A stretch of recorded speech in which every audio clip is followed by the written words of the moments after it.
Assalamualaikum warahmatullahi wabarakatuh. Perkenalkan, saya Askalaski Angelita Himawan, mahasiswi Universitas Pamulang, jurusan Manajemen semester 6.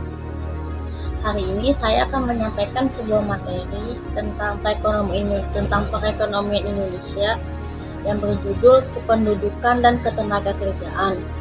Langsung saja kita masuk ke pembahasan yang pertama. Pengertian kependudukan. Kependudukan merujuk pada jumlah dan karakteristik penduduk suatu wilayah, negara, atau daerah pada suatu waktu tertentu.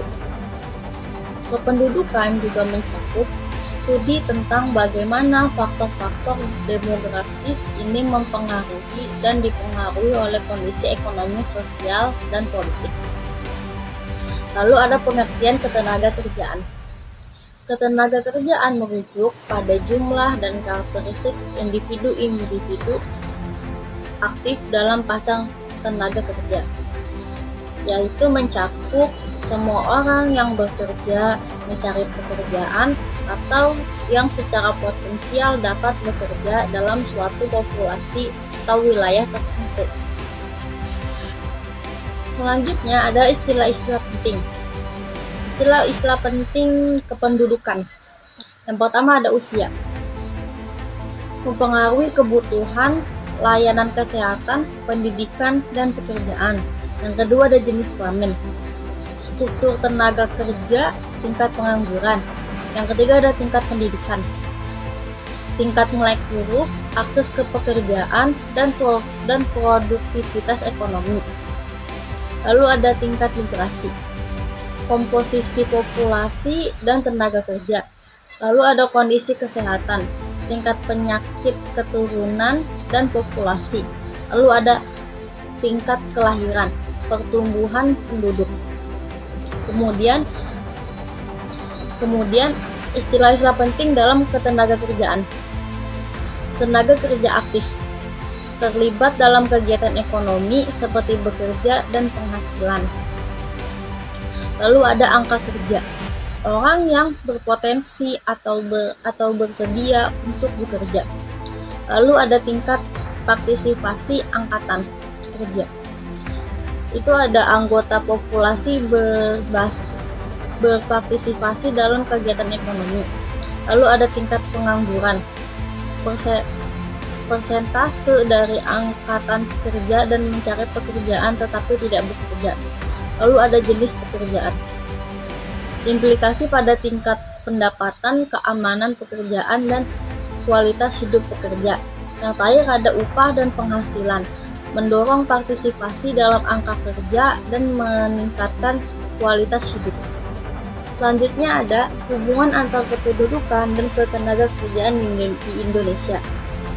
Indonesia yang merupakan negara dengan salah satu populasi terbesar di dunia, dinamika kependudukan Indonesia memiliki dampak signifikan pada pasar tenaga kerja.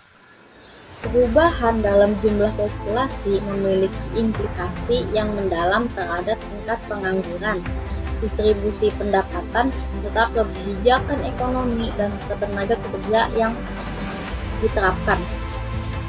Selanjutnya ada karakteristik penduduk bekerja. Bekerja merujuk pada melakukan pekerjaan dengan tujuan untuk memperoleh penghasilan atau keuntungan setidaknya selama 1 jam dalam seminggu terakhir.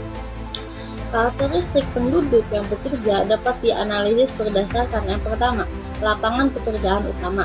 Yang kedua, status pekerjaan utama. Yang ketiga, tingkat pendidikan tertinggi yang telah diselesaikan. Yang keempat, jumlah jam kerja selama seminggu terakhir. Yang kelima, aktivitas komuter. Pandemi COVID-19 dan ketenagakerjaan di Indonesia. Penduduk usia kerja yang terdampak oleh COVID-19 dikelompokkan menjadi 4 kategori, yaitu yang pertama, pengangguran karena COVID-19. Yang kedua, bukan angkatan kerja atau BAK karena COVID-19. Yang ketiga, sementara tidak bekerja karena COVID-19. Dan yang keempat, penduduk bekerja dan mengalami pengurangan jam kerja karena COVID-19. Kondisi yang pertama dan yang kedua mencakup dampak pandemi COVID-19 pada individu yang berhenti bekerja. Sementara kondisi 3 dan 4 mencerminkan dampak pandemi COVID-19 pada individu yang masih bekerja. Selanjutnya, ada dampak pandemi COVID-19 terkait kegiatan operasional dan sektor usaha. Dampak pandemi COVID-19 terdapat sektor-sektor usaha dibagi menjadi 2 kategori. Yang pertama, perusahaan yang tidak pernah tutup selama pandemi. Ada listrik dan gas. Pentingnya listrik dan gas dalam menjalankan berbagai aspek kehidupan sehari-hari. Lalu ada jasa keuangan dan asuransi. Terus beroperasi dengan relatif normal, walaupun ada penyesuaian dalam cara mereka memberikan layanan. Lalu ada real estate. Tingkat kelangsungan yang baik selama pandemi, meskipun ada tantangan yang terkait dengan pembelian dan penjualan properti. Yang kedua, ada perusahaan yang sementara berhenti beroperasi karena faktor pandemi. Yang pertama ada jasa pendidikan. Gangguan serius dalam penyelenggaraan kegiatan pembelajaran karena pembatasan sosial dan penutupan sekolah. Lalu ada akomodasi dan makan minum.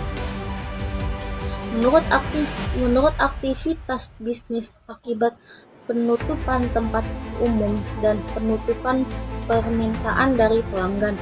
Lalu ada jasa perusahaan, mencakup berbagai jenis perusahaan.